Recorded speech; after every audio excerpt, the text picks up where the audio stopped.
రామారావు గారు ఆయన ఒక నిర్ణయం తీసుకున్న తర్వాత మళ్ళీ వెనక్కి తిరిగి చూసేది లేదు. ఆయన ఆ విధంగా వ్యవహరించేవారు. అధికారులతో నేరుగా మాట్లాడేవారు. ఒక అధికారి కనుక మంచి పలుకుబడి, నిజాయితీ మనిషి అనే ఒక పలుకుబడి ఉంటే ఆ అధికారి ఏం చెప్పినా కూడా వినేవారు. ఆ విధంగా ఆయన ప్రవర్తించేవారు. ఆయన్ని మనం విమర్శించిన ఎదుటపడి మీరు చెప్పింది తప్పు అన్నా కూడా ఆయన ఏమనేవారు కాదు. ఆ అధికారి కనుక మంచి ఒక పలుకుబడి ఉండి ఇతను నిజాయితీ పరుడు అనే ఒక పేరు కనుక ఆయనకి ముందుగా తెలిస్తే ఆ విధంగా ఆయన ఉండేవాడు. ఆయన జిల్లాలకి పర్యటనకు వచ్చినప్పుడు చాలా చాలా సింపుల్గా ఉండేవారు, నేరుగా మాట్లాడేవారు.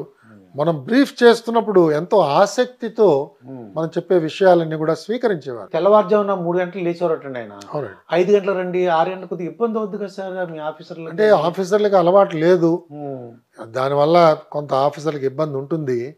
కానీ ఇవాళ నేను సూర్యోదయం కంటే ముందు రోజు లేస్తున్నానండి. ప్రతిరోజు 4:30కు నేను లేస్తున్నాను. పొద్దున్నే లేచి నేను చేయవలసిన దైనందిన కార్యక్రమాలు చేస్తున్నాను. నాకు చాలా హాయిగా ఉంది. సర్వీస్లో ఇది బహుశా చేయడానికి ఇబ్బంది ఉందేమో కానీ ఇవాళ నాకు చాలా బాగుంది. కాబట్టి అదొక అలవాటు కింద మారితే అధికారులకి సమస్య లేదు. అధికారులందరికీ అలాంటి అలవాట్లు ఉండవు కదా, దాంతో పాపం వాళ్ళు చాలా సమస్యలకి అంటే ధైర్యం చేయలేకపోయారు. అంటే నేను రానండి, ఆ టైం కుదరదండి అంటే ఆయన పాపం అంటే కొంచెం చెప్పేవాళ్ళు. ఆయన కూడా అందరినీ రోజు పిలిచేవారు కాదు. అలాగే పిలిచిన వాళ్ళందరికీ పొద్దున్న 5ంటికే చాలా గొప్ప పలహారం పెట్టేవారు. వాళ్ళందరూ 5ంటికి 5:30కి మేము తింటాం సార్ అని చెప్పేవారు.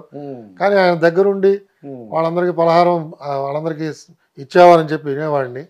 ఆయన పర్సనల్ లెవెల్లో చాలా ఔదార్యంతో ఉండేవారు. చాలా గొప్ప మనస్సు వారిది. సో ఇలా ఒక్కొక్కళ్ళ గురించి వైఎస్ రాజశేఖర రెడ్డి గారి గురించి చెప్పండి sir. Interesting. YS Rajasekhara Reddy గారిది సమయ పాలన చాలా గొప్పగా ఉండేదండి.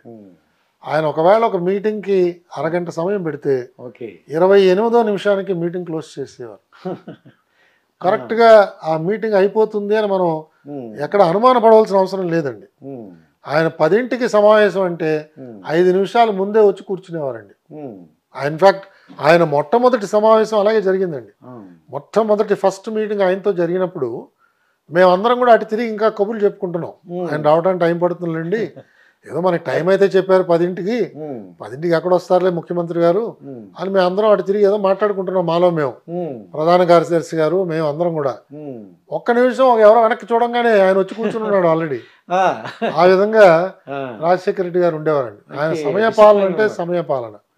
ఒకవేళ ఆయన నిర్ణయించిన సమయంలో ఆ సమావేశంలో తీసుకోవాల్సిన నిర్ణయం తీసుకోలేకపోతే ఆయన క్లియర్గా చెప్పేవారండి, మనం ఇవాళ అనుకున్న సమయం అయిపోయింది, మీరు మళ్ళీ తయారవ్వండి, మీరు ఎప్పుడు కావాలంటే అప్పుడు నేను మళ్ళీ ఇంకో సమావేశం పెడతాను, ఇవాళ ఇంతటితో సమావేశం ముగించేద్దాం అని చెప్పేసేవారండి. అంటే సమయానికి ఆయన ఎక్కువ ప్రాధాన్యత ఇచ్చేవారు.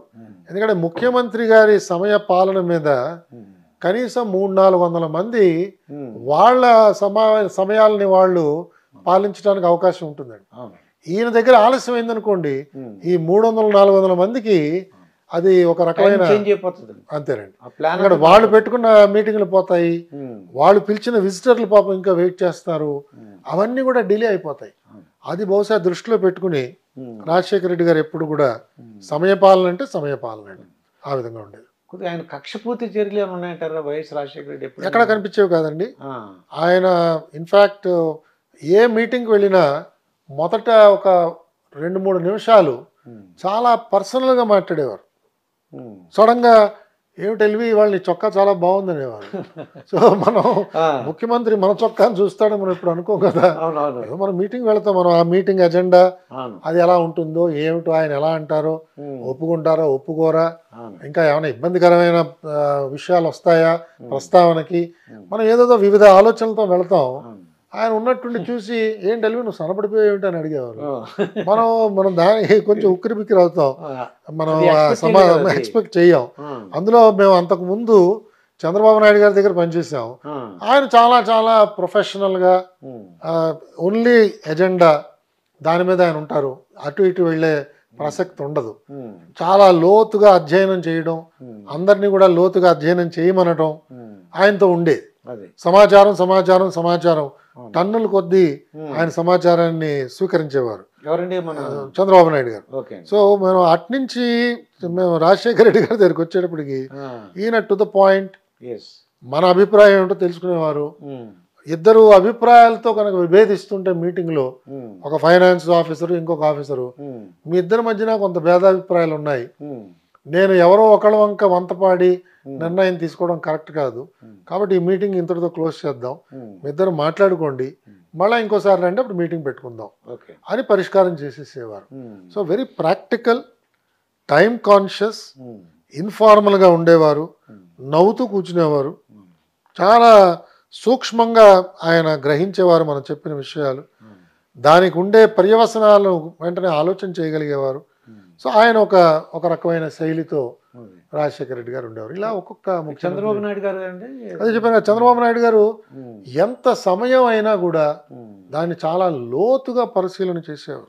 అదే వాళ్ళు మేము టీవీలో చూసామండి, పొద్దున్న మొదలు పెడితే ఈవినింగ్ వరకు లంచ్ అలాగా, తర్వాత ఈవినింగ్ అంటే ఆయనకి ప్రభుత్వ నిర్ణయమే చాలా ప్రధానమైనది, ఆ తీసుకున్న నిర్ణయం తొందరపాటుగా తీసుకున్నారు అనే అభిప్రాయం కలిగించకూడదు.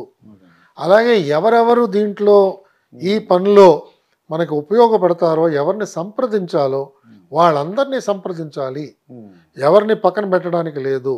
ఇలా కొన్ని సూత్రాలు ఆయన మనసులో ఆయన పెట్టుకున్నారు. ఇంకా అలసట అన్నది లేదు. మనిషి ఒకసారి సమావేశంలో కూర్చున్నారంటే ఆయనలో కదలిక ఏమి ఉండదు. ఒక కుర్చీలో ఒకలా కూర్చున్నారంటే ఆ 3 గంటలు 6 గంటలు అదే పోస్చర్లో మీటింగ్ అంతా కూడా ఆయన చేస్తారు.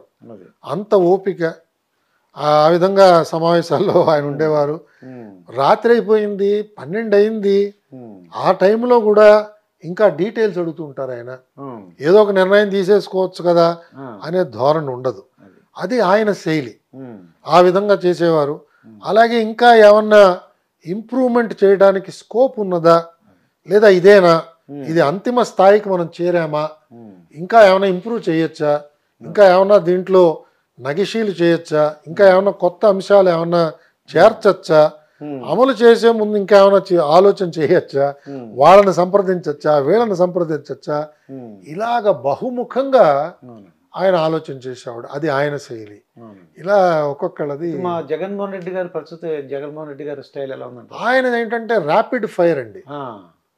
ఆయన నాకే చెప్పారు ఒకసారి లిఫ్ట్లో ప్రయాణం చేస్తున్నప్పుడు, అన్నా ఇప్పుడు మనం ఇదంతా T20 ఆడుతున్నాం, ఇది ఇంత పూర్వంలో లాగా లిమిటెడ్ ఓవర్స్ కాదు, టెస్ట్ మ్యాచ్ అంతకుండా కాదు, ఇది T20 క్రికెట్ మ్యాచ్, ఏ రోజుకి ఆ రోజే మన పర్ఫార్మెన్స్ అని ఒక దృక్పథంతో ఆయన ఉండేవారు.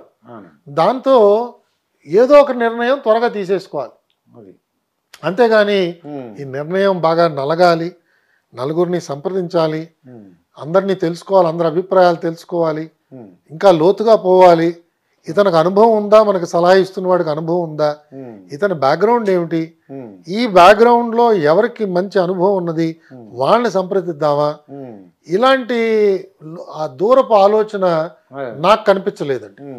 ఒక నిర్ణయం తీసుకోవాలి, నీకు బాగా తెలుసని నేను భావిస్తున్నాను కాబట్టి నిర్ణయం తీసేసుకోవడమే. కొన్నిసార్లు ఆయన ముందుగానే ఆలోచన చేసేవాడు, మరి ఆ నిర్ణయం మంచిది అని భావించేవాడు, ఆ నిర్ణయాన్ని ప్రకటించేసేవాడు. సపోజ్ మనం దాన్ని ఏమన్నా సవరణ చేయడానికి ప్రయత్నం చేస్తే అది వద్దన్నా అది పక్కన పెట్టేసి అది అయిపోయింది అలాగో, ఇంకేమైనా ఉంటే చెప్పు అనేవారు. సో ఆ విధంగా ఈయన quick decision making, rapid firing లాగా ఉండేది ఈయనతో. అన్ని త్వరగా నిర్ణయాలు చేసేసేయాలి.